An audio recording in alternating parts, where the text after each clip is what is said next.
besok-besok jangan lupa untuk sarapan dulu ya anak-anak. Takutnya nanti kalian kena mah itu kan gak bagus juga ya. Baik, sebelum masuk ke pembelajaran nih, ada yang masih ingat tidak? Minggu lalu kita belajar tentang apa? Ayo, ada yang masih ingat? Silakan. Kita belajar tentang teks geografi, Bu. Bagus, betul sekali. Nah, di teks geografi kita belajar tentang apa, Dila? Mengenai struktur dalam teks geografi, Bu. Bagus, terima kasih Dila. Kemudian di dalam struktur teks geografi itu ada apa saja? Ada yang bisa kamu jawab? Silakan Rizka. Jadi dalam teks geografi itu terdapat strukturnya, Ibu. Yang pertama itu ada orientasi, kemudian peristiwa penting, dan juga ada orientasi, Bu. Betul. Jadi kalau di struktur itu ada orientasi, reorientasi, dan ada apa saja tadi? Orientasi, peristiwa penting, dan reorientasi. Bagus. Itu sengaja ingin mengisi kalian supaya kalian itu lebih ingat ya. Nah, tadi itu kita sudah membahas materi minggu lalu. Berarti sudah paham semua ya ini terkait minggu lalu? Sudah, Ibu. Bagus. Nah, hari ini Ibu akan menjelaskan materi baru mengenai teks kalimat yang efektif, gitu ya. Nah, sebelum itu Ibu akan jelaskan dulu. Ibu harap kalian nanti memperhatikan apa yang Ibu sampaikan supaya kalian dapat memahami materi hari ini dan juga dapat menerapkannya di kehidupan kalian, gitu ya. Kemudian hari ini kita akan mempelajari mengenai materi kalimat efektif, kemudian juga nanti akan Ibu bagi kelompok, 2 kelompok. Setelah itu kalian dapat mengerjakan tugas kelompok ya. Baik. Mau ya nak? Ada yang bantu ya.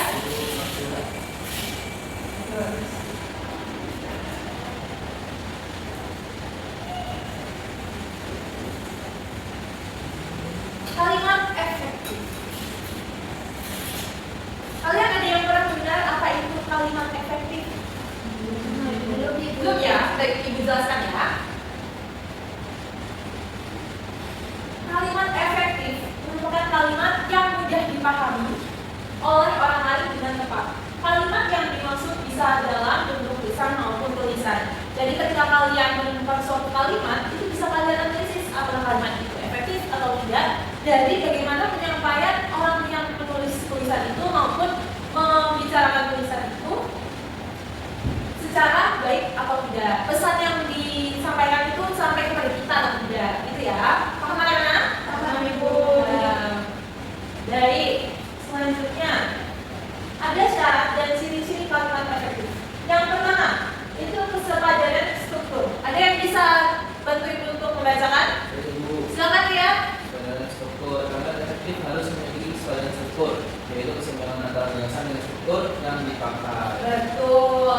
Dan strukturnya itu ada memiliki objek dan predikat yang jelas, kemudian tidak terdapat subjek yang ganda, kemudian juga kata hubung tidak dipakai pada kalimat yang tunggal. Artinya ini hanya dipakai dalam kalimat yang majemuk. Betul. Kemudian yang keempat, coba bacakan Lisa. Yang keempat. Keempat itu ada predikat kalimat tidak didahului oleh kata yang. Betul, karena kalau didahului oleh kata yang, predikat kalimat ini akan menjadi kalimat yang tidak efektif. Paham sampai sini? Paham, Ibu. Nah, Ibu lanjut ya. Selanjutnya yang kedua ada keparalelan bentuk. Keparalelan bentuk ini maksudnya kalimat efektif itu harus memiliki bentuk yang paralel. Artinya kalau bentuk pertama menggunakan kata benda, maka bentuk yang kedua juga harus menggunakan kata benda. Jadi bentuk dalam kalimat efektif itu terhubung gitu, ada satu pautnya gitu ya. Kemudian yang ketiga ada ketahanan kata. Kalimat efektif harus hemat dalam penggunaan kata, jangan menggunakan kata frasa atau bentuk lain yang tidak penting atau tidak perlu. Karena kalau kita mengulang kalimat atau menggunakan kata-kata yang sekiranya tidak diperlukan, itu akan membuat kalimat menjadi tidak efektif. Selanjutnya yang keempat itu ada kacamata penalaran. Kira-kira ada yang tahu apa itu kacamata penalaran sebelum dijelaskan? Saya, Ibu. Silakan Dila. Kalau menurut saya ini penelitian bukan, Bu. Betul. Jadi kacamata penalaran itu dalam kalimat efektif artinya harus memperhatikan pemilihan kata. Jadi kita harus dan teliti dalam memilih kata supaya tidak terjadi ketidakefektifan kalimat. Yang terakhir itu pelogisan bahasa. Ada yang bisa membacakan? Silakan Karna. Jadi pelogisan bahasa, kalimat efektif harus memiliki pelogisan bahasa. Artinya, ide pada kalimat efektif tersebut dapat diterima oleh akal dan tulisannya sesuai dengan ejaannya. Bagus, terima kasih ya Hana. Jadi kalau bisa bahasa itu artinya ide pada kalimat efektif tersebut dapat diterima oleh akal dan logis. Jadi tidak kalimatnya itu bisa diterima oleh akal kita, gitu ya. Paham anak-anak? Paham, Ibu. Sampai sini ada yang ingin ditanyakan atau tidak? Cukup. Baik, kalau begitu Ibu ingin kalian membagi dua kelompok. Silakan kalian berhitung 1, 2, 1, 2 ya. Jadi nanti ada kelompok 1 dan ada kelompok 2. Silakan. Dari Rahma. 1, 2, 1. 2. Baik, silakan kelompok 1 ada di sini. Dan kelompok 2 ada di sini. Sini mau apa tuh? Ya, Ya, silakan.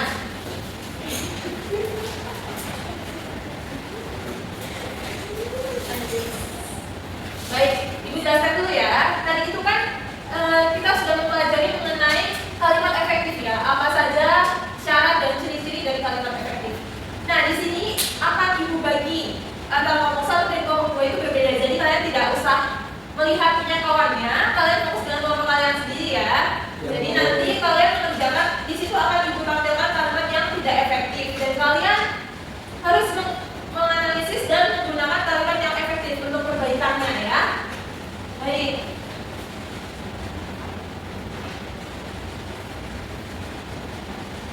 Ini untuk kelompok 1, silakan dikerjakan ya.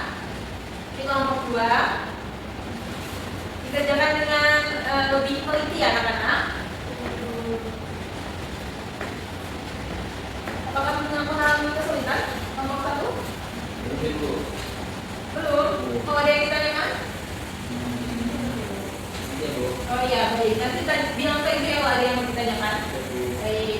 Kelompok 2 bagaimana? Ada yang mau ditanyakan? Oh, strukturnya itu harus ada kalimat yang efektif ya. Jadi ada penggunaan kalimat yang tidak berulang. Iya betul. Itu saja nanti perbaiki sedikit ya. Bagus. Lanjutkan ya. Ibu.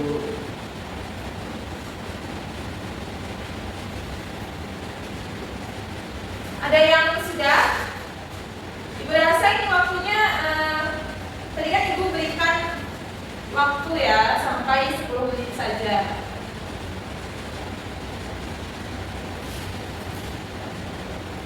Dua menit lagi ya. Ibu.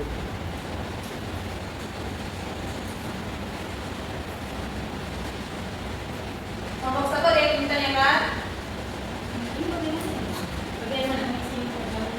Oh, kalau ini kan ada yang berulang katanya, jadinya ini dikurangi ya, masih berulang gitu. Gitu ya. Paham? Bagus. Baik, Ibu rasa waktunya sudah selesai ya. Jadi setelah ini silakan untuk perwakilan masing-masing kelompok mempresentasikan hasil dari pekerjaan kalian ke depan ya. Silakan kelompok mana dulu nih? Ibu, silakan kelompok 2.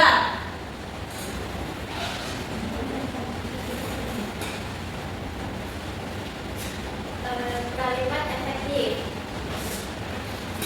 Ini hasil diskusi kita, yaitu mengenai dari berita yang tidak efektif Ibu. Iya, betul. Menjadi efektif. Wakil Sekretaris Jenderal atau Sekjen PSSI Michael Iraspita mengungkapkan bahwa tujuan kedatangan FIFA dan AFC ke Indonesia bukan untuk melakukan investigasi terhadap PSSI atas tragedi Kanjuruhan, melainkan untuk memberikan dukungan kepada Indonesia.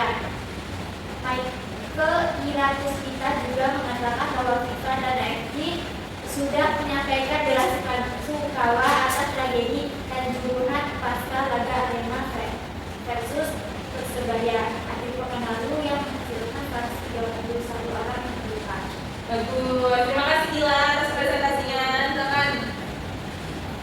Kelompok 1 Ya, tidak apa-apa. Disiapkan dulu.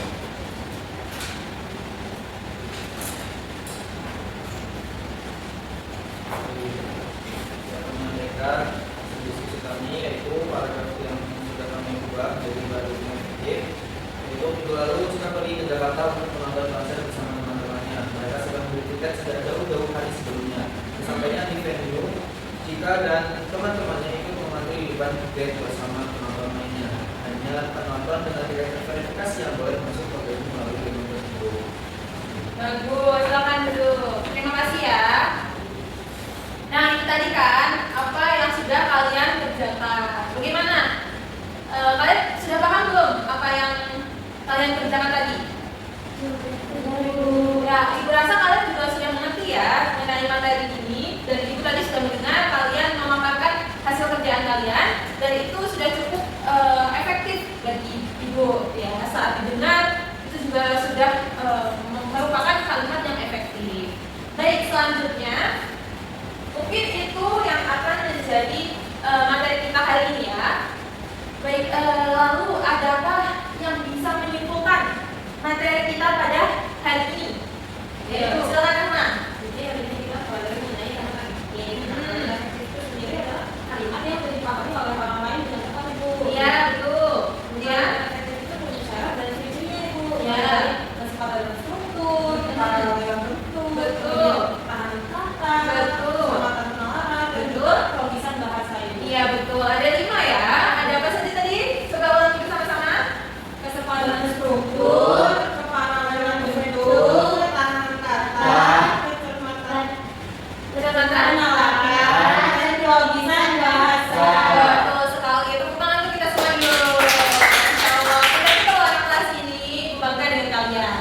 Baik, mungkin selanjutnya bisa ke kelas kalau mengumpulkan jawaban kelompok tadi. Baik, Ibu.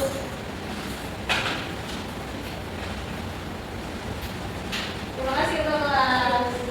Baik, itulah tadi pembelajaran kita pada hari ini. Semoga apa yang disampaikan bermanfaat ya. Amin. Baik, untuk sebelum menutup pembelajaran ada baiknya kita berdoa dulu. Silakan ketua kelas untuk memimpin doa. Baik, Ibu. Untuk menutup pembelajaran pada pagi hari ini, mari kita berdoa sesuai dengan agama dan percayaan masing-masing. Berdoa dimulai. Berdoa selesai. Alhamdulillah. Semoga apa yang Ibu berikan dapat kalian terapkan ya nak ya. Jadi ketika kalian mendapatkan suatu permasalahan dalam kalimat, kalian bisa merubah kalimat yang tidak efektif menjadi kalimat yang efektif. Baik, Ibu juga meminta maaf apabila ada kesalahan dalam menentukan kata. Ibu juga terima kasih atas perhatian kalian.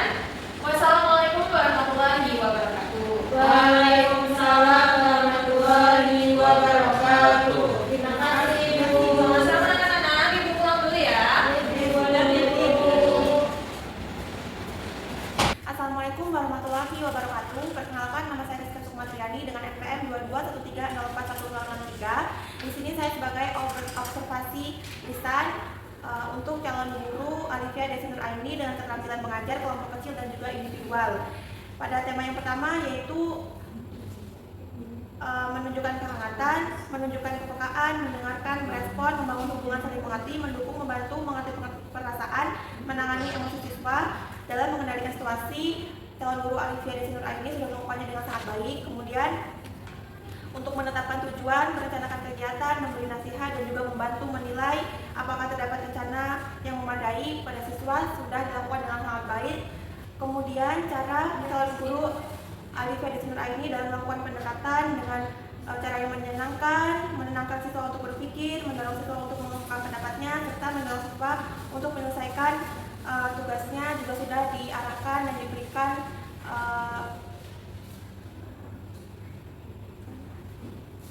arahan untuk siswa dengan sangat baik. Terima kasih. Sekian pengamatan saya sebagai observasi lisan terhadap calon guru Alifia Desi Nur Aini. Saya ucapkan terima kasih. Wassalamualaikum warahmatullahi wabarakatuh.